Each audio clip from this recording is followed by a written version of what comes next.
No. What is your New Year's resolution? Don't have one. What are you going to do for spring break? Not sure yet. What is one of your favorite gifts you got for Christmas? And yes. That's cool. That's really cool. If you can go anywhere in the world, where would you go? Hawaii other one. I decided you got to say too. Thank you for letting me interview You're you. welcome. Roberts, and I'm speaking to Cassie. Did you go away for the New Year's? I went to my best friend's house. Oh, what? Yeah, I went to my best friend's house. What is your New Year's resolution? I don't have one.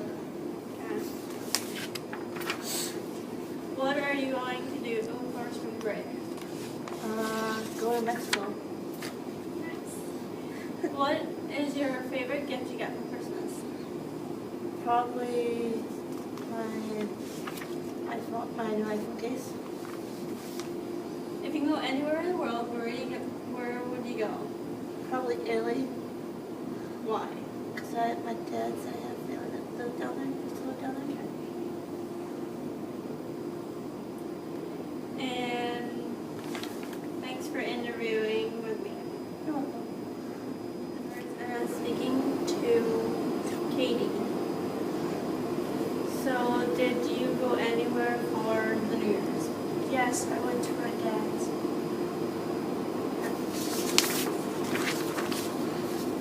What is your New Year resolution? My New Year's resolution is to be organized. What are you going to do for spring break? What I'm going to do for spring break is probably hang out with my friends.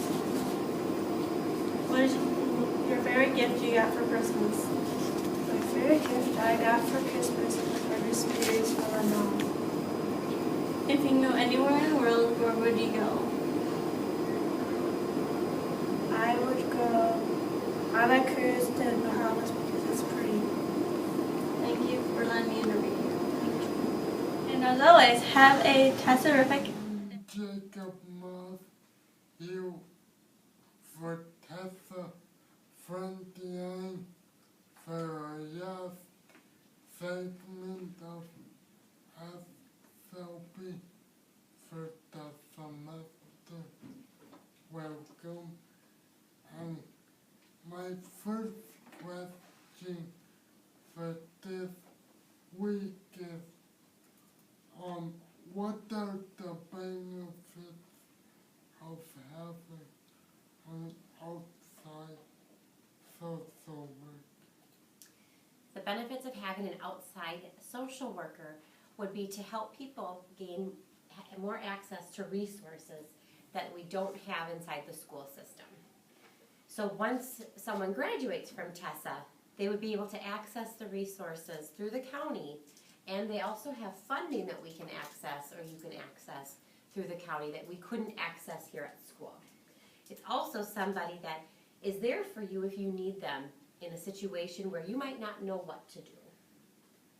And then the second question is, could you just talk a little more about the benefits of having that outside social worker and what they can do for you?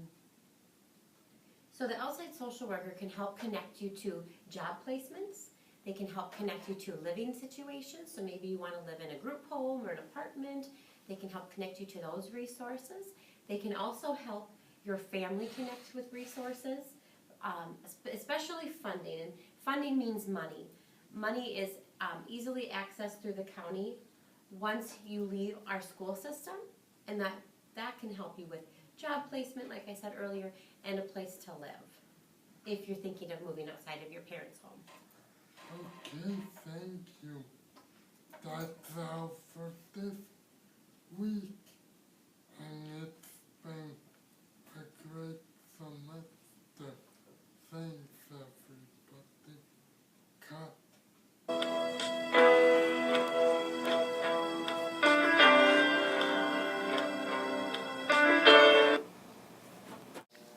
No film has inspired me more than John Carpenter's 1981 cult classic, Escape from New York. This movie takes place in a post-apocalyptic world where New York has been turned into a super prison.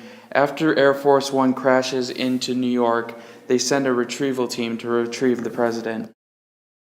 The leader of the extraction team is played by Lee Van Cleef, who fell into obscurity after a string of spaghetti westerns. He plays a dark and untrustworthy character in this film and enlists the help of international criminal Snake Plissken, played by Kurt Russell, who only cares for himself, interestingly making him the most likable character in the film.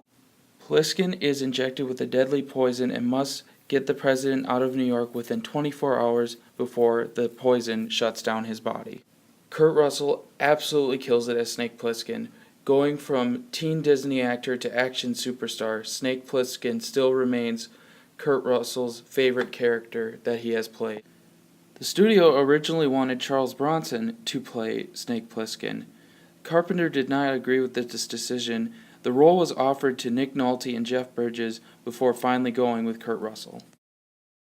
Plissken meets an array of allies in his mission to save the president. This film is a prime example of Carpenter's anti-Hollywood style filmmaking and proves that he isn't a one-trick pony horror director. Donald Pleasence's performance as the president very much sets the tone of this film's government, greedy and very business-oriented. The criminals of New York range from sewer dwellers to common thugs to crime bosses, which brings me to my next point. The makeup and the sets are amazing for a $20 million budget. Isaac Hayes is the main villain in this film, capturing the president for a bargaining chip so he may free the citizens of New York and cause chaos to the world. John Carpenter and Kurt Russell would work together 3 more times, which includes a sequel to Escape from New York, Escape from Los Angeles. Overall, I give this film a perfect score. No film has taught me more about low-budget filmmaking than this one. The only flaw I can find is it's a bit dated, but it's fun. Go check it out. I am Joe from Tessa Frontline, and this is my review of The Hobbit. The plot for this movie is very dark with a twist and has some good comedic fun. Bilbo is the only hobbit in this movie, but Bilbo is now coming to see the darker side of the world, and he is having more battle experience, which makes him very much the character we need him to be for the conclusion of this trilogy. But he has also discovered some very interesting battle skills, as well as anyone that touches his ring, he will most likely kill you. Luke Evans' appearance in this movie is very comedic, but is still a very interesting character to get to know. I can't wait to know more about him. The Dark Kingdom is Sauron's old way. The Dark Lord himself, aka the Necromancer, Mel Bennett as Azgog is a character I truly admire. Just as much as I admire him as Slade Wilson, as Azgog he brings a very different approach. Yes, he still seeks vengeance upon his enemies. The dwarves have all they need to reclaim their homeland, except they must slay a dragon. I really enjoy the character Talia. I cannot wait to see more from her. Ian McKinley is back with some great dialogue, and his performance this time around is different than the first one.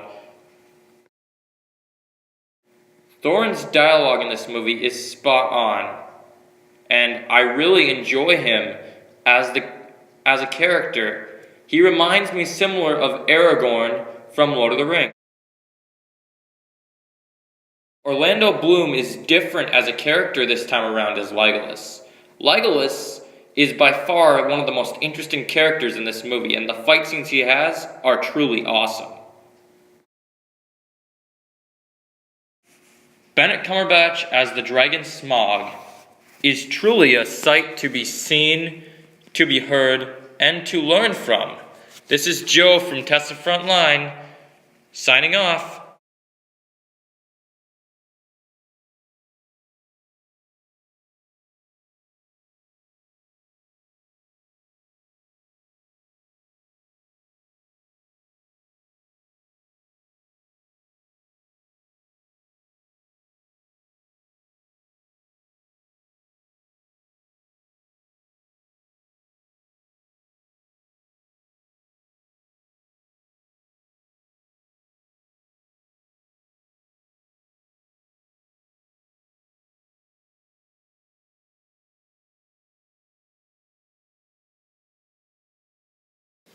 What makes Martin Luther King important? He stood up and fought for the rights for African Americans, to increase their income, to go to school with their peers, to share the same facility, and to have equal rights. Martin Luther King used words and wisdom to get his point across. He was peaceful in his approach and got more people on his side because of it. He is well known for his I Have a Dream speech. The speech is still used to this day and reminds us of his accomplishments and where we should be aiming for in the future. Martin Luther King was assassinated, but his dream still lives on.